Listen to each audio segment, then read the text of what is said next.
ఈరోజు పిల్లల తీసుకొని కూడా రావడం జరిగింది. ఎందుకంటే స్కూళ్ళల్లో ఉన్నటువంటి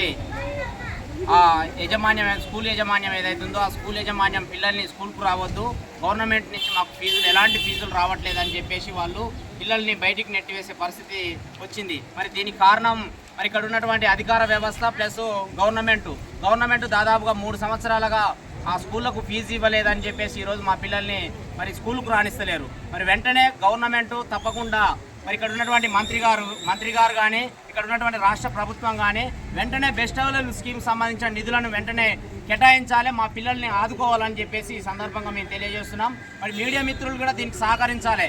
ఎందుకంటే మీడియాలో ఏ మీడియా కూడా మేము పీడీ గారికి డ్రా సిస్టమ్ రోజు చేసినా కానీ ఎక్కడ ఏ మీడియా కూడా రాలేదు. మరి ఇప్పుడన్నా దయచేసి మా పిల్లల పరిస్థితిని అర్థం చేసుకొని మా పిల్లలు ఈరోజు రోడ్డున పడే పరిస్థితి వచ్చింది. ఎందుకంటే గవర్నమెంట్ ఫీజు ఇస్తలేదని చెప్పేసి స్కూల్ వాళ్ళు చెప్తున్నారు. మరి ఇక్కడికి అధికారుల కాడికి వస్తే అధికారులు మాత్రం పట్టించుకోలేని పరిస్థితి. మరి అధికారులన్నా పట్టించుకొని మా పిల్లలకు న్యాయం చేయాలని చెప్పేసి కోరుకుంటూ, అదేవిధంగా రాష్ట్ర ప్రభుత్వం కూడా మా పిల్లల మీద కొంచెం దయ చూపి మరి మా రాష్ట్ర ప్రభుత్వం తప్పకుండా ఈ నిధులను వెంటనే కేటాయించాలి. అవసరమైతే దీనికి స్పెషల్ బిల్లు ఉంటుంది కలెక్టర్ గారి చేతిలో, అవసరమైతే అదైనా కేటాయించాలి. మరి పిల్లలు రోడ్డున పడి అకాడమిక్ ఇయర్ వేస్ట్ అయిపోతే మా పిల్లల పరిస్థితి ఏందని చెప్పేసి కలెక్టర్ గారిని, అదేవిధంగా ఈ జిల్లాలో ఉన్నటువంటి మంత్రి గారిని, రేవంత్ రెడ్డి గారిని, సీఎం గారిని ప్రతి ఒక్కరిని మేము అడుగుతున్నాం పిల్లల పక్షాన. కాబట్టి దయచేసి ఇక్కడ ఉన్నటువంటి పేరెంట్స్ అందరూ కూడా మన సమస్యను పరిష్కరించుకునేంత వరకు మన పిల్లల తరపున మనం పోరాటం చేయాల్సిన అవసరం ఉంది. కాబట్టి ఎంతవరకైనా మనం అధికారులని ప్లస్ అక్కడ ఉన్నటువంటి స్కూల్ యాజమాన్యాన్ని